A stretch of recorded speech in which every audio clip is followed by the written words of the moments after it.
Voltamos com o programa Ponto de Vista. Estamos aqui com a diretora de Educação do SESI Alagoas, Cristina Suruagi. Como é que funciona, Cristina, o projeto Relix? O projeto Relix, o SESI apoia por entender a importância de projetos como esses, né? É um projeto educacional, cultural, né? de conscientização da população sobre o uso do lixo, né? De que forma vai ser usado o lixo. Não só para a população, ele na verdade tem um intuito maior, mais nobre, porque a gente sabe já de inúmeros trabalhos acontecendo envolvendo essa conscientização do uso, separação do lixo, o quanto de lixo deve ocupar, né, as suas atividades diárias, como deve separar, enfim. A gente sabe de inúmeros programas acontecendo nesse formato.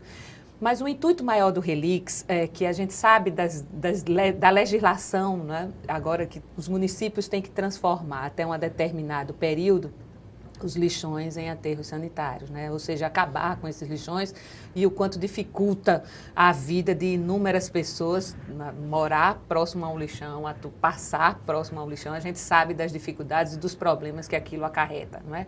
Mas a gente também sabe das dificuldades dos municípios em transformar esses lixões em aterros sanitários, né? Então, esse programa Relix, ele tem esse intuito. Agora mesmo no domingo, tivemos aqui na praia, ali na Rua Fechada, né, como a gente costuma chamar ali na avenida, um grande evento na parte do multi-eventos, uma peça, né, teatral para chamar a atenção disso, de uma qualidade, né, de primeira ponta, sons, né, incríveis. E também fizemos a exposição, né? Nesse projeto eles fizeram a exposição das bicicletas para os catadores de lixo, né? Então foi de um depoimento de uma catadora de lixo, Wendel, que vale a pena a gente, né, depois você pegar e ouvir o depoimento dessa pessoa. Veja, eles passam normalmente carregando aquelas carrocinhas, né? Normalmente eles que puxavam, ou então um animal puxando e eles levando aqueles lixos que eles apanham, né? Os catadores de lixo. E o quanto aquilo não eleva a autoestima de ninguém, é um trabalho, né, que não é muito digno, né, da forma como ele estava atuando. E essas bicicletas são as coisas mais lindas. Eu não tenho aqui uma foto para mostrar, mas vale a pena vocês verem. Quem já teve a oportunidade de ver circulando na rua, é uma bicicleta com um espaço enorme para que eles possam colocar, né, o produto do lixo catado, que eles já fizeram a seleção, para que eles tenham mais dignidade. Então, o depoimento dessa catadora de lixo foi mais ou menos nesse sentido. Ninguém nos enxergava, eu passava por uma rua, não sei quantos anos pela mesma rua, ninguém nem cumprimentava. Hoje eu passo com a bicicleta na mesma hora, me dá um bom dia. Basta, né, uma mudança de condição de trabalho melhor para essas pessoas, não é? Então, vão ser entregues essas bicicletas oficialmente. Eu não tenho aqui a data específica, mas elas vão ser entregues oficialmente a alguns municípios através, né, desse programa. Além de tudo, a gente tem feito inúmeras apresentações, né? Tivemos aí uma pausazinha nesse período de final de ano, que normalmente as empresas, as escolas estão de férias ou as empresas estão num certo recesso, mas a gente tem sim a oportunidade de estar em todas as empresas para que eles possam se conscientizar de como vão separar aquele lixo, diminuição de criação de lixo, que é uma outra coisa muito importante, né? Quantas vezes a gente poderia evitar que aquilo se transformasse em lixo, mas a nossa tendência natural escreve aqui no papel, rabisca aqui, quando poderia utilizar um só. Então, uma série de situações e de informações que precisam estar já na veia, né, no sangue da gente, que não pode mais estar a gente ter que pensar, vou pensar sobre aquilo. Não, é meio que natural. Eu costumo dizer isso, né, na minha época de escola, e vem uma fala de idade, né, quando a gente diz na minha época, é porque já está bem. Mas, enfim, a gente não tinha aquele controle de fecha a torneira, água, não havia esse controle. A gente desperdiçava, vamos dizer assim, a água sem uma educação própria para aquilo. Hoje, crianças não fazem mais isso, porque já está meio que, né, no sangue, já está meio que incorporado. Abre, fecha, escova o dente, fecha, vai usar o shampoo, fecha. Então, são certas coisas que a gente precisa trazer para o dia a dia. Energia a gente fazia com mais rigor, porque o pai dizia, olha, está gastando energia, vai cair na conta, né? Mas a água não, a gente não tinha esse controle, lixo muito menos, não é? Então a gente precisa ter isso sim acontecendo de uma maneira já meio que na educação, né, básica de todos eles. E são propostas simples, né? Isso. Que muitas vezes a gente fica procurando grandes soluções e propostas simples. Você me falando desse sentido, eu lembro que ano passado eu entrevistei o então superintendente de limpeza urbana e ele dizia, olha, Wendel, se hoje o seu prédio decidir por uma coleta seletiva, Sim. muito provavelmente essa coleta vai ser misturada, Exato. né, Exatamente. assim que sair para o carro. Isso, né? exatamente. E nós precisamos de soluções para que cooperativas, para que Isso. se você traz muitas vezes uma solução que é extremamente barata, que é a de dar empoderamento, de dar condições para quem recolha isso. Recolha isso, exatamente. É uma peça, eu tive a oportunidade de assistir antes, né, de ir nas empresas e nas indústrias, no Teatro Deodoro, e é uma peça muito, muito, muito atrativa, porque ela fala de uma maneira muito simples, muito bom de se ver, eles têm, tudo deles terminam no Leaks, né, Batuque Leaks, enfim, uma série de coisas, e que eles pegam e fizeram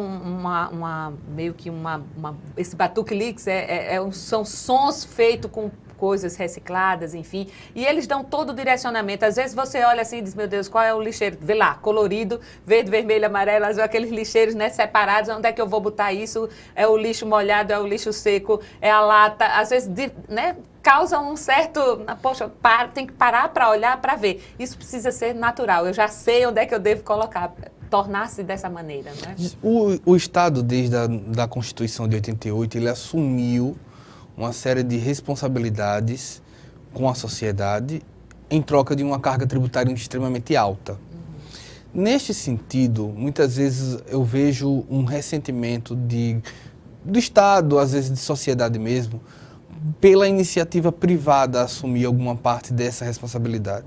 Como o SESI, que não é poder público e também não é uma parte da sociedade, como é que ele se encaixa nesse sentimento de tipo, bem assim, nem tudo pode ser um pai, um governo paternalista, né? Nem também uma empresa que tipo, eu já pago o imposto, agora acabou minha responsabilidade. Eu já faço a minha parte, é exatamente isso onde o SESI atua e por isso que o SESI apoia serviços como esse, patrocina também, não é? Dá todo o apoio nesse aspecto. Por quê? Porque a gente entende que toda a nossa vida depende de todos nós, não tem que estar só nas mãos do governo, não tem que estar só nas mãos, né, de alguém que faça aquilo por uma necessidade. Exatamente isso que você falou, a indústria que já faz tanto e que recebe às vezes tão pouco de retorno e que não se sente mais, né, numa obrigação ou com uma necessidade de atuar também nesse sentido. Então, quando esses programas acontecem, né, que o SESI apoia, como o Relix,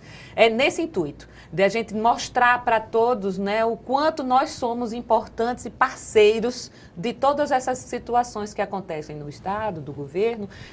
Quando acontece sei lá, um programa desse, uma peça dessa sendo feita num auditório, num campo de uma obra, de uma indústria, que é isso que a gente tem proporcionado, né? Feito essa ponte entre as empresas alagoanas, as escolas também, já aconteceram, esse espetáculo já aconteceu em escolas públicas, vai acontecer nas escolas do SESI, estamos esperando o retorno das aulas, né? E em várias empresas também. É para que todos saiam de lá, dizendo, inclusive, às suas esposas, aos seus filhos, que esse boca a boca aconteça de uma maneira natural. O espetáculo é muito bonito, de primeira qualidade. Aconteceu esse mesmo projeto Relix em Pernambuco, deu muito certo. E foi depois desse sucesso de lá que o SESI Alagoas, vendo e sentindo a necessidade de colocar e de dar o apoio aqui para essa causa. Outro projeto que também é transformador é a questão do Vira Vida. Conta pra gente como é que funciona o Vira Vida. O Vira Vida é um projeto que hoje a gente tem orgulho em falar, principalmente pelos índices de empregabilidade que a gente tem conseguido para os alunos que passam por lá. Na verdade, os alunos hoje, nós temos, durante um ano, a gente consegue pegar 4 turmas, né?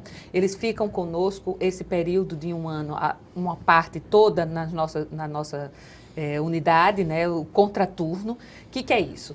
É um programa, voltando um pouquinho para que as pessoas possam entender. É um programa onde a gente atua com pessoas que tiveram ou que estão em risco e em vulnerabilidade. O que é isso, Cristina? Pessoas que talvez foram assediadas, né, sexualmente e que tiveram as suas vidas meio que ceifadas sem uma vislumbramento de uma continuidade ou de uma perspectiva de melhoria. Não é tudo feito na nossa unidade. A gente tem obrigatoriedade de que esse aluno esteja matriculado numa escola pública. Então, ele vai um turno para a escola pública, no contraturno ele vai para as nossas unidades. E o que é visto nas nossas unidades para esse aluno? Aí ele vai ter aulas, tanto das partes técnicas, da inclusão digital, né, toda essa parte, né, de apoio com os nossos parceiros, que são o Senai, o Senac, Sebrae, todos esses são parceiros, né, do programa Vira Vida. E lá eles atuam também com os acompanhamentos psicológicos, né, para poder atuar com eles, para que eles possam ter a autoestima recuperada, que eles possam sair de lá, né, mais capacitados. Eles recebem uma bolsa, né, para poder estar, né, conosco nesse momento. Então, durante um ano, ele se capacita, ele se fortalece para voltar à sua rotina normalmente. E o maior impacto nosso é que, durante esse ano, ele perpassa por alguns estágios e a gente consegue uma empregabilidade.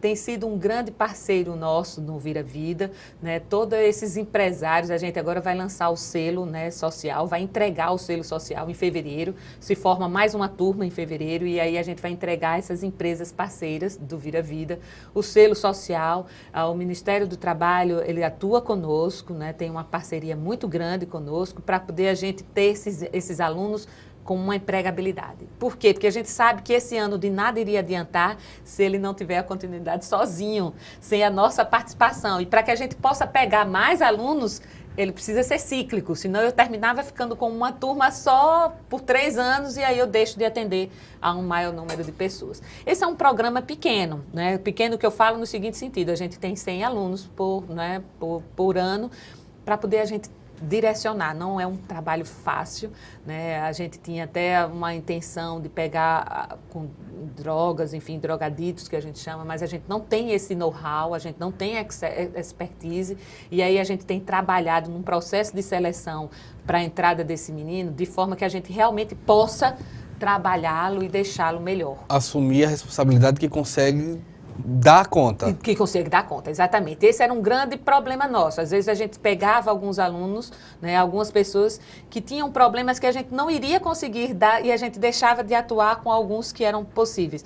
Né? Por que a gente tem feito isso? Porque o trabalho é esse, é que a gente possa dar uma contrapartida no contraturno para essa pessoa que teve a sua vida ceifada por algum problema não tão grave, né, mas que foi realmente de abalar, né, das estruturas, e isso tudo é feito.